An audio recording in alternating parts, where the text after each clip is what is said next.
Hello everyone, my name is Nitin Madan. मैं आप लोगों का स्वागत करता हूं मदान पाठशाला पे।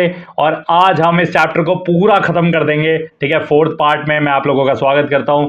और पिछले पार्ट में हमने बात की थी कि हल्दी कैसे एक नेचुरल इंडिकेटर है और ऑल फैक्ट्री इंडिकेटर्स क्या होते हैं और कैसे प्याज की स्मेल जो है वो गायब हो जाती है जब हम उस पर बेस डाल देते हैं। तो फोर्थ पार्ट को स्टार्ट करते हैं। तो ये पार्ट स्टार्ट होता है एक बॉक्स से। और एनसीईआरटी की अच्छी बात यह है कि इसमें ना हमें बहुत सारे इंडियन साइंटिस्ट के बारे में जानने को मिलता है। ठीक है, क्या पता आप में से कोई इनमें से इंस्पायर हो जाए और कोई एक कुछ अच्छी चीज डिस्कवर कर दे, है ना। तो उसी के साथ नो अ साइंटिस्ट पहला बॉक्स आता है हमारे पास। आचार्य प्रफुल्ल चंद्र रे, इनको हम पीसी रे के नाम से भी जानते हैं, is known as the father of modern Indian chemistry. ठीक है, तो इन्होंने ना इंडिया में फर्स्ट जो फार्मास्यूटिकल कंपनी है उसको स्टार्ट किया था, इसीलिए इनको हम father of modern Indian chemistry बोलते हैं। He earned a doctorate in chemistry from the United Kingdoms and return to India. He contributed towards advancing scientific research in India.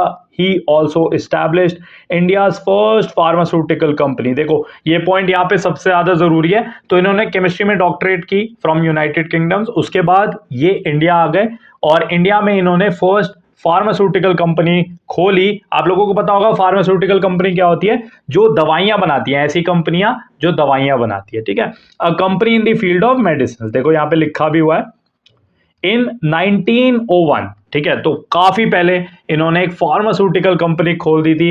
He was a person rooted in Indian culture and knowledge traditions. ठीक है, तो ये काफी ज्यादा rooted थे अपनी traditional values से, अपने कल्चर से, बेसिकली इंडियन होने से। इसीलिए ये यूके में भी सेटल हो सकते थे, बट इन्होंने सोचा कि यहां पे इंडिया में आके कुछ किया जाए। Through his writings on the history of chemistry in India, he highlighted the achievements and expertise of ancient Indian scientists to the modern world। तो इन्होंने क्या किया, लिखा किन के बारे में, इंडिया के जो साइंटिस्ट हैं स्पेशली केमिस्ट्री फील्ड में, उनके बारे में लिखा और उनकी जो नॉलेज थी ना उसको पूरी दुनिया तक पहुंचाया। रे a social reformer. Social reformer क्या होता है, जो सोसाइटी में कुछ चेंज लाते हैं। ठीक है, तो उसको हम एक सोशल रिफॉर्मर बोलते हैं। Also advocated the use of the mother tongue as a medium of instruction in educational institutions. तो इन्होंने ये कोशिश की कि जो भी मदर टंग है, किसी की कोई भी मदर टंग हो सकती है, जैसे जैसे हिंदी हो गई, पंजाबी हो गई, तमिल हो गई। ठीक है, तो कोई भी मदर टंग जो भी है किसी की, उसमें ही पढ़ाई होनी चाहिए। और अभी भी ये नहीं होता है, ज्यादातर इंग्लिश में ही पढ़ाई हो रही है। और ये होना चाहिए कि जिसकी जो भी मदर टंग है ना वो उसमें पढ़ पाए। ठीक है, तो इसके पीछे भी इन्होंने काफी ज्यादा काम किया। ठीक है, तो यहाँ पे इमेज आपको देखने को मिल रही है। अब हम आगे चलते हैं। ये बॉक्स इंपॉर्टेंट है, कुछ कुछ बातें इसमें से इंपॉर्टेंट है, जैसे कि इनका नाम, और इन्होंने फर्स्ट फार्मास्यूटिकल कंपनी खोली, इनको हम father of modern Indian chemistry बोलते हैं। ठीक है, ये सारी चीजें इंपॉर्टेंट है और 1901 में इन्होंने अपनी कंपनी खोली। तो ये सारी चीजें इंपॉर्टेंट है। अब हम आगे चलते हैं। तो आगे हमारा टॉपिक जो आता है वो क्या है, what happens when acidic substances mix with basic substances. Acids के बारे में पढ़ लिया, बेसिस के बारे में पढ़ लिया।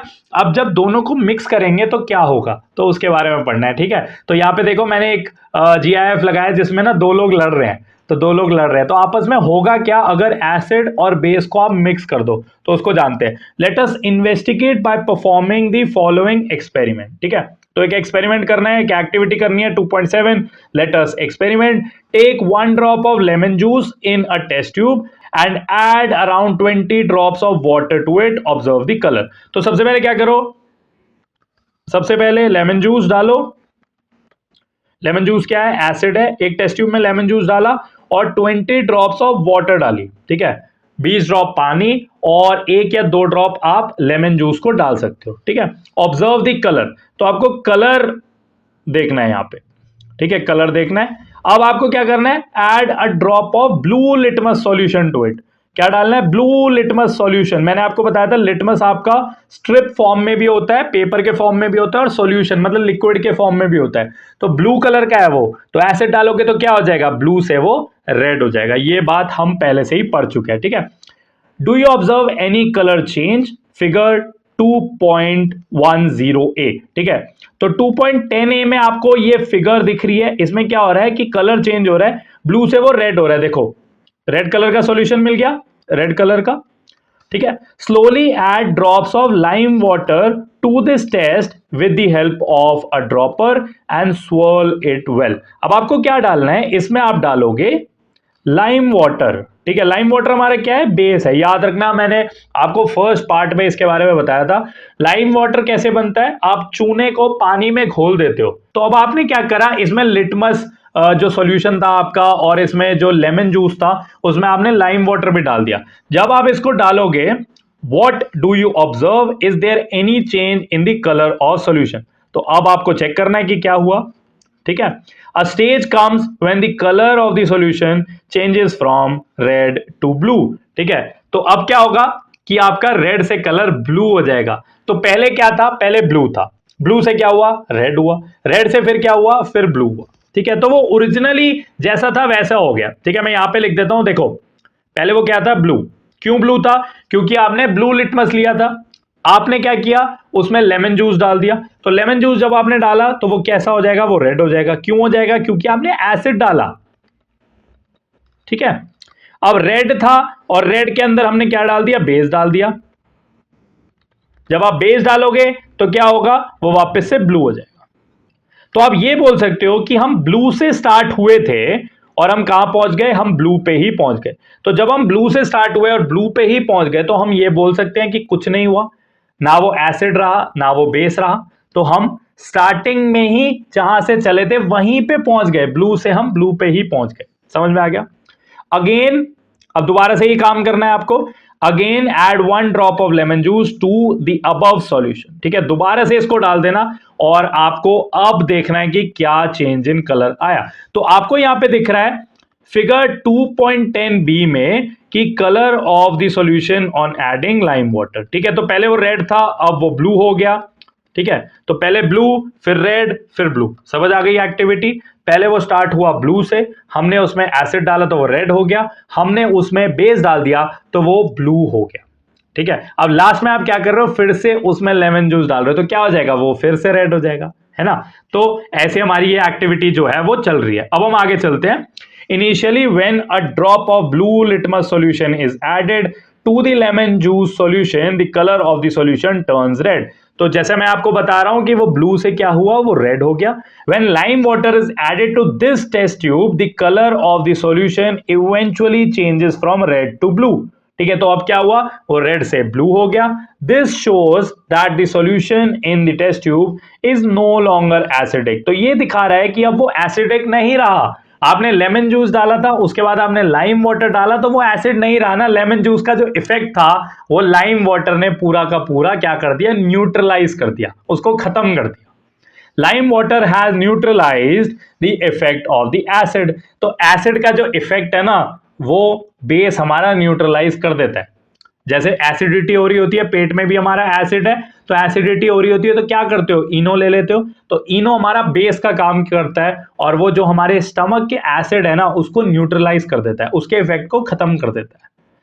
When the solution of an acid is mixed with the solution of a base in sufficient quantity, अब ऐसा नहीं है एसिड भर भर के ले लिया और बेस अपना थोड़ा सा 1-2 बूंद ले ली, तो दोनों की जो क्वांटिटी है ना वो ऑलमोस्ट इक्वल सी होनी चाहिए, तभी ये न्यूट्रलाइजेशन जो है वो हो पाएगा। We find that the resulting solution is neither acidic nor basic. तो जब दोनों को मिक्स करते हो ना तो दोनों के इफेक्ट खत्म हो जाते हैं और जो हमें चीज मिलती है ना वो न्यूट्रल हो जाती है, ना वो एसिडिक रहती है ना वो बेसिक रहती है। Such reactions are called neutralization reactions. So सबसे इंपॉर्टेंट पॉइंट हमारे पूरे चैप्टर का यही है कि जब एसिड और बेस दोनों का इफेक्ट आपस में टकराता है ना, दो ताकतवर शक्तियां आपस में टकरा रही हैं तो न्यूट्रलाइजेशन हो जाता है। एसिड और बेस क्या बना देते हैं, न्यूट्रल सब्सटेंस बना देते हैं, जो ना एसिड होता है ना बेस होता है। In neutralization reaction, salt and water are formed with the evolution, और एवोल्यूशन का मतलब रिलीज होता है, रिलीज ऑफ हीट, ठीक है। तो ये रिएक्शन सबसे ज्यादा इंपॉर्टेंट है। एसिड बेस दोनों मिलेंगे तो क्या बनेगा, सॉल्ट बनेगा। सॉल्ट ऐसा जो न्यूट्रल होगा, एसिड और बेस मिले तो सॉल्ट बना, साथ में थोड़ा सा पानी रिलीज होगा और साथ में हीट निकलेगी। तो ये हमारा रिएक्शन सबसे ज्यादा इंपॉर्टेंट है, इसको हम बोलते हैं न्यूट्रलाइजेशन रिएक्शन। समझ में आ गया? इसको हम बोलते हैं न्यूट्रलाइजेशन रिएक्शन, यहां पे लिखा हुआ है न्यूट्रलाइजेशन रिएक्शन। ठीक है, तो समझ में आ गया? There are many examples in everyday life where you can observe the use of neutralisation processes. तो बेसिकली बहुत सारी डेली लाइफ में आपको न्यूट्रलाइजेशन रिएक्शंस देखने को मिलेंगी, और एक एग्जांपल मैं आपको दे चुका हूं। जब पेट में बहुत ज्यादा एसिडिटी होती है तो हम इनो ले लेते हैं, तो उससे क्या होता है कि हमारा न्यूट्रलाइजेशन हो जाता है। ठीक है, और ऐसे एग्जाम्पल्स को हम पढ़ते हैं, हमें 3 एग्जाम्पल्स पढ़ने हैं इस चैप्टर में, और इनको हमें थोड़ा डिटेल में पढ़ना है, और इन तीनों एग्जाम्पल्स को पढ़ने के बाद हमारा चैप्टर जो है वो उसका काम तमाम हो जाएगा। तो लेट अस फाइंड आउट, तो देखते हैं। चलो, न्यूट्रलाइजेशन इन डेली लाइफ। ठीक है, तो सिचुएशन 1, एग्जाम्पल 1 ये हमारा है, Kirti was observing a butterfly in the garden. तो कीर्ति का मन किया कि बटरफ्लाई देखते हैं। आप लोगों को भी बटरफ्लाई जब दिखती होगी, आप देखते होगे कि बटरफ्लाई कहाँ जा रही है, क्योंकि वो एक ब्यूटीफुल इंसेक्ट है ना, उसके इतने डिफरेंट डिफरेंट कलर्स होते हैं, इतनी ब्यूटीफुल वो लगती है बटरफ्लाई। तो कीर्ति का भी मन किया कि बटरफ्लाई को देखते हैं। ठीक है, with her hand resting on a tree trunk. तो उसने क्या किया, उसने ना अपना हाथ यहाँ पे रख दिया पेड़ के ऊपर ऐसे करके, और बेध्यानी में उसने ऐसे रख दिया, और वो ऑब्जर्व कर रही है बटरफ्लाई को। बटरफ्लाई जा रही है और उसको वो ऑब्जर्व कर रही है। सडनली अ रेड एंड पिट हर। ठीक है, तो अब क्या हुआ, एक लाल चींटी ने उसको काट लिया। आप देखो पेड़ पे आपको लाल चींटियां देखने को मिल रही हैं, है ना। तो एक चींटी ने उसको काट लिया, इसके हाथ पे भी बैठी हुई है एक, तो इसने देखा नहीं, और एक चींटी ने इसको क्या किया, इसको काट लिया। Leaving her skin red with stinging pain. क्या पता आपको कभी चींटी ने काटा हो, तो आपको ये जरूर पता होगा कि आपकी स्किन जो है वो लाल हो जाती है, और आपको ना बहुत ऐसे लगता है कि कोई स्टिंग कर रहा है, मतलब कोई आपको कुछ चुभा रहा है। ठीक है, कोई नीडल आपको मार रहा है, कुछ आपको पिन कोई मार रहा है, तो ऐसा आपको पेन होता है, उसको हम स्टिंगिंग पेन बोलते हैं। ठीक है, तो आपको ये फिगर में दिख रहा है, मैं दिखा रहा हूं आपको। Her brother helped her by applying moist baking soda to the affected area which relieved the pain।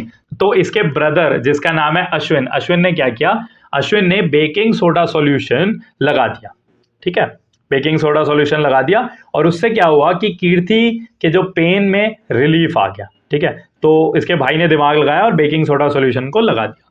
What do you think might be the reason for this? तो इसका रीजन क्या होगा, इसका रीजन न्यूट्रलाइजेशन रिएक्शन है, क्योंकि जो एंट होती है, जो चींटी होती है, उसका जो स्टिंग होता है, उसका जो काटना होता है, उसमें से एसिड निकलता है, और बेकिंग सोडा सॉल्यूशन हमारा क्या है, बेस है। तो दोनों जब कंबाइन करेंगे तो हमारा न्यूट्रलाइजेशन होगा, और उससे क्या होगा, एसिड का इफेक्ट खत्म हो गया, तो कीर्ति को रिलीफ मिला। ठीक है, when an ant bytes it injects an acidic liquid, जिसको हम फॉर्मिक एसिड बोलते हैं, इनटू द स्किन। तो जब चींटी काटती है ना, तो वो एसिड रिलीज करती है, उस एसिड का नाम है फॉर्मिक एसिड। बहुत इंपॉर्टेंट है इस पूरे सिचुएशन में, या इस पूरे एग्जांपल में, ये फॉर्मिक एसिड सबसे ज्यादा इंपॉर्टेंट है। चींटी के काटने में फॉर्मिक एसिड होता है। ठीक है, the effect of the acid can be neutralised bye rubbing moist baking soda. Moist baking soda क्यों? क्योंकि आपने बेकिंग सोडा में पानी मिक्स कर दिया, वो मॉइस्ट है, तो इसको हम बेकिंग सोडा सॉल्यूशन भी बोल सकते हैं, क्योंकि बेकिंग सोडा सॉल्यूशन में भी बेकिंग सोडा होता है और वाटर होता है। Moist baking soda which is a base. ठीक है, तो एसिड और बेस मिल गए और न्यूट्रलाइजेशन हो गया। What remedies do people use to treat ant bites in your region? तो अपने आसपास पूछना कि जब कोई चींटी काटती है तो क्या यूज करते हैं। आप बहुत सारी क्रीम्स भी यूज कर सकते हो, मॉइस्चराइजर्स भी यूज कर सकते हो, क्योंकि वो भी बेसिक होते हैं। कोई भी बेसिक चीज को आप यूज कर सकते हो, आप साबुन को भी यूज कर सकते हो, तो साबुन भी आपका बेसिक होता है। ठीक है, तो साबुन को भी आप आराम से यूज कर सकते हो, उससे भी आपको रिलीफ मिलेगा जब भी चींटी काट जाए। तो अगर इसकी नॉलेज है आपको, अगर आपने ये चैप्टर पढ़ा हुआ है, तो अगर आपको चींटी काटेगी तो आपको पता है आपको क्या करना है। ठीक है, अब हम आगे चलते हैं सिचुएशन 2। अब सेकेंड एग्जाम्पल क्या है, ऑन द फार्मर्स पोर्टल। तो एक फार्मर्स पोर्टल है, क्या है ये? An online platform from the department of agriculture, corporation and farmers welfare. तो गवर्नमेंट का एक पोर्टल है फार्मर्स के लिए, जहां पे फार्मर्स ना अपनी क्वेरीज, अपने क्वेश्चंस, जैसे उनको कोई भी दिक्कत आ रही है तो पूछ सकते हैं ऐसे क्वेश्चंस, और गवर्नमेंट की तरफ से उनकी हेल्प कर दी जाएगी। ठीक है, तो उनको बता दिया जाएगा कि ये करो तो आपकी फसल जो अच्छी होगी। कोई भी क्वेश्चन फार्मर्स इस पोर्टल पे पूछ सकते हैं। ठीक है, सो एक फार्मर ने क्वेरी की, my plants are not growing well lately. तो मेरे जो पौधे हैं, मेरे जो क्रॉप्स हैं, वो उग नहीं रहे ढंग से। तो ये एक फार्मर ने ना क्वेरी की उस पोर्टल पे। After a detailed discussion it was found that the excessive use of chemical fertilisers.